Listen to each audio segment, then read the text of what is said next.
One more? Uh-huh. Well, 6 more. 6 more? What's after 40? We use activities in the garden to help them with math and science skills. Lauren McGran is a graduate student at U of A's College of Agriculture and Life Sciences. She's here at Monzo Elementary School as an AmeriCorps volunteer, helping these kindergartners plant seeds in their garden. She's also helping them learn math. 37. I think is really important and is really different than a lot of the classroom methods that a lot of schools use, and I think it works really well. Can you guys count to 6? Yeah. Let me see. 1, 2, 3. Joining Lauren and the kids in the garden is Moses Thompson. He's the school counselor and founder of the ecology program at Monzo Elementary School in Tucson's Barrio Hollywood. And make me a little hole right there. Okay. Monzo has historically been an underperforming school, and so the ecology program is one way we get the kids excited to come to school, is one way that we see that we can get students to see themselves as learners, to see themselves as scientists. With low test scores and enrollment down, Monzo was one of 3 West Side neighborhood schools scheduled for closure by TUSD in 2012. Some have linked the school's survival and test score turnaround to its Nationally Recognized Ecology Program. Since its inception more than 7 years ago, the program has received numerous accolades from local, regional, and national organizations for its sustainability efforts. But it's the program's impact on academic results that has educators excited. Over the past year, we've seen significant growth in the area of math. We now see that our ecology program is a way to close the achievement gap with our students.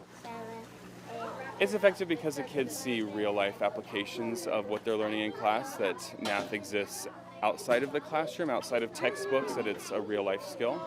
What's step B? Inside the classroom, Wes Oswald is a 3rd grade teacher at Monzo. He says the hands-on method of the ecology program is helping to improve math comprehension in his students, while developing a greater appreciation for food production. There's a lot of structure to this, otherwise it would just be mayhem in the garden. You have to put a lot of structure in place.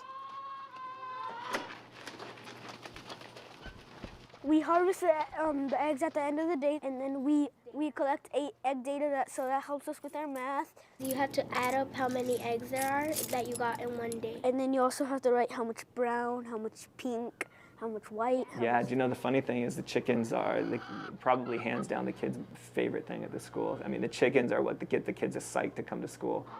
While the chickens are the main attraction for the kids, the cornerstone of the ecology program is the aquaponics greenhouse. We cut them from the stem, the ones that are ready, and we also sell them as well in our Monzo market. And then we measure how much we have of pounds and ounces. The greenhouse project was paid for by Catalina North Church of Tucson, whose representatives were looking to improve attendance and literacy rates at several Tucson neighborhood schools. The church put up more than $20,000 to fund the project. Everything you see that's a part of the ecology program, it's not district funded. We have to grant write and look to community support to build and maintain this infrastructure that we have. This ecology infrastructure has created more opportunity to teach math and science. So that will be testing our hypothesis. Michelle Coe is a graduate student at U of A's School of Geography and Development. Same amount of sprouts. But through a NASA graduate fellowship, Coe has incorporated a miniature version of a Biosphere 2 experiment known as the LEO Project into Monzo's greenhouse. The LEO Project, or Landscape Evolution Observatory, studies the hydrology, geochemistry, and ecology of 3 identical hill slopes, each totaling more than 3,500 square feet. What's the observation that we Coe is teaching Monzo 4th graders scientific methods used to conduct soil plant analysis experiments on their version of LEO. So the observation and allowing the children to collect data and be part of the experiment overall by seeing what kind of seedlings can germinate in the volcanic soil and looking at climate change impacts and how the aspect and slope can affect the seeds. So they're collecting a bunch of stuff. The work that Michelle Coe and her students are doing and the data they collect will actually be used in LEO studies by Biosphere 2 scientists. Because of the greenhouse, we have 4th grade students that are doing research that's going to help drive decision making on a $7 million project that sits inside Biosphere. These collect the bacteria inside. All that cycle, it creates nitrogen, which helps the plant grow. The main footprint of the greenhouse is an intensive aquaponics food production system in which the students are simultaneously farming vegetable produce and the popular freshwater fish tilapia. Where the tilapia provide nutrients for the plants and the plants provide filtration for the tilapia. It functions like an ecosystem. Yeah, that's a swamp. This aquaponics system produces substantially more food than all of our other in-ground gardens combined.